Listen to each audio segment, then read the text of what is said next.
नमस्कार, मैं हूं अंकुर और आप देख रहे हैं सत्यहिंदी.com। आइए एक नजर डाल लेते हैं अब तक की सुर्खियों पर। बिहार के सासाराम में एनडीए की चुनावी रैली को संबोधित करते हुए प्रधानमंत्री मोदी ने शुक्रवार को विपक्ष पर जोरदार हमला बोला है। मोदी ने कहा कि विपक्ष भारत को कमजोर करने की साजिश रच रहे लोगों का साथ देने से भी नहीं हिचकिचाता है। धारा 370 के मसले को उठाते हुए पीएम मोदी ने कांग्रेस पर हमला करते हुए कहा कि देश वर्षों से इसका इंतजार कर रहा था, लेकिन ये लोग इसकी बहाली की बात कर रहे हैं। पीएम ने कहा और इसके बावजूद भी उनकी हिम्मत वोट मांगने की हो रही है। क्या ये बिहार का अपमान नहीं है? रैली में पीएम मोदी ने आरजेडी पर भी हमला बोला। पीएम ने कहा कि इन लोगों ने 15 साल के शासनकाल में बिहार को लूटा और अपनी तिजोरियां भरी हैं।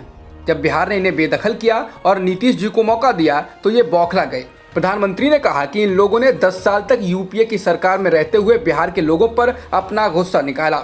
10 साल तक यूपीए सरकार के लोग नीतीश कुमार को काम नहीं करने देते थे। इसके अलावा पीएम ने गया की रैली में कहा कि अब बिहार को लालटेन की जरूरत नहीं है।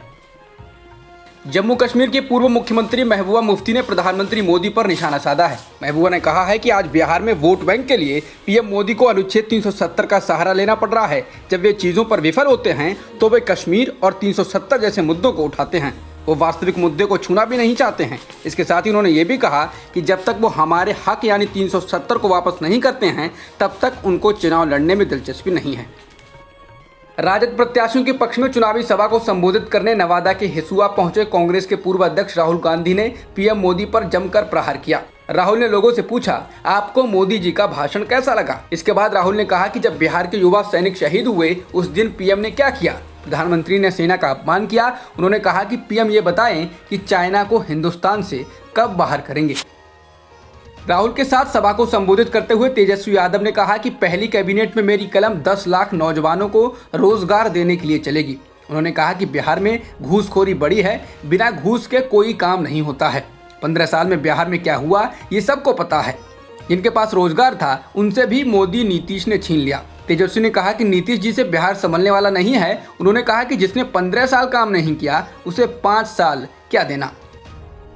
कानून मंत्री रविशंकर प्रसाद ने कहा कि बिहार के सभी निवासियों को मुफ्त कोरोना वैक्सीन देने का जो वादा बीजेपी ने अपने चुनावी संकल्प पत्र में किया है वो पूरी तरह कानून के दायरे में है। समाचार एजेंसी एएनआई के अनुसार रविशंकर प्रसाद ने इसे ऐतिहासिक कदम बताया और कहा कि बीजेपी ने अपने मैनिफेस्टो में लोगों के लिए स्वास्थ्य सेवा को प्राथमिकता दी। इससे किसी विपक्षी पार्टी को परेशानी नहीं होनी चाहिए। अमेरिकी राष्ट्रपति ट्रंप और उनके प्रतिद्वंदी जो बाइडेन के बीच राष्ट्रपति चुनाव से पहले शुक्रवार की सुबह दूसरी और आखिरी बहस हुई। इस दौरान पीएम मोदी के दोस्त ट्रंप ने एक बार फिर भारत को निशाने पर ले लिया। उन्होंने रूस और चीन के साथ भारत को भी गंदा कहा। ट्रंप ने कहा कि जलवायु परिवर्तन से लड़ाई में भारत, रूस और चीन का रिकॉर्ड खराब रहा है। ट्रंप ने कहा कि भारत, चीन और रूस को देखिए, उन्होंने हवा ज्यादा खराब की है, वो इसकी लड़ाई में रिकॉर्ड खराब कर रहे हैं। हाथरस घटना के बाद गाजियाबाद के करेरा में कथित तौर पर 236 दलितों के बौद्ध धर्म अपनाने की बात अभी प्रशासन मानने को तैयार भी नहीं है कि और भी दलित परिवारों ने धर्म परिवर्तन की चेतावनी दे दी है। उनका कहना है कि हाथरस में दलित लड़की के साथ बर्बरता करने के विरोध में कई दलित 2 नवंबर को तब बौद्ध धर्म अपनाएंगे जब इस मामले में सुनवाई होगी। लेकिन इस बीच एक विवाद ये है कि पुलिस और प्रशासन धर्मांतरण की बात नहीं मान रहे हैं। इस मामले में एफआईआर भी दर्ज की जा चुकी है। महाराष्ट्र बीजेपी के दिग्गज नेता एकनाथ खड़से आखिरकार आधिकारिक तौर पर एनसीपी में शामिल हो चुके हैं। खड़से ने आज एनसीपी चीफ शरद पवार की मौजूदगी में पार्टी ज्वाइन की है। हाल ही में खड़से ने बीजेपी छोड़ने को लेकर ऐलान किया था और महाराष्ट्र के पूर्व मुख्यमंत्री देवेंद्र फडणवीस को इसकी वजह बताई थी। पूर्व क्रिकेटर और भारतीय कप्तान कपिल देव को फोर्टिस एस्कॉटस हार्ट इंस्टीट्यूट के आपातकालीन विभाग में भर्ती कराया गया है। 23 अक्टूबर को रात के 1 बजे सीने में दर्द की शिकायत के बाद उन्हें अस्पताल में भर्ती कराया गया है। पाकिस्तान में इस बार विपक्षी पार्टियां इमरान खान को बख्शने के मूड में नहीं दिख रही हैं। विपक्षी पार्टियों के गठबंधन पाकिस्तान डेमोक्रेटिक मूवमेंट यानी पीडीएम के अध्यक्ष मौलाना फजलुर रहमान ने कहा कि उनके नेताओं को फेक मामलों में फंसाया जा रहा है और अगर सरकार पीडीएम नेताओं को गिरफ्तार भी कर लेती है तो विपक्ष जेल के बाहर अपना प्रदर्शन करेगा। इसके बाद उन्होंने कहा कि जिन लोगों ने पीडीएम नेता मरियम नवाज और उनके पति के खिलाफ फर्जी मामले दर्ज कराए, मरियम नवाज के पति कैप्टन सफदर को गिरफ्तार करने के लिए जाल बिछाया, वही तत्व अब उस मामले में जांच कर रहे हैं। भारत में कोरोना संक्रमितों का आंकड़ा 77,61,000 के पार हो गया है और मृतकों की संख्या 1,17,000 से अधिक हो चुकी है। फिलहाल एक्टिव मामले 6,95,000 के पार हैं।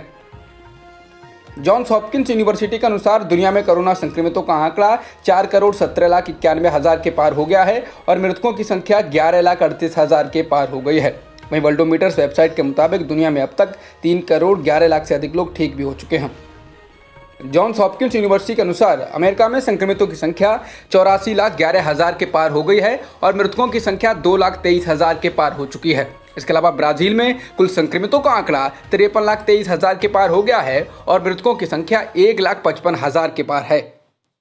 अब तक की खबरों में इतना ही। बाकी खबरों के लिए बने रहिए सत्य हिंदी.com के साथ।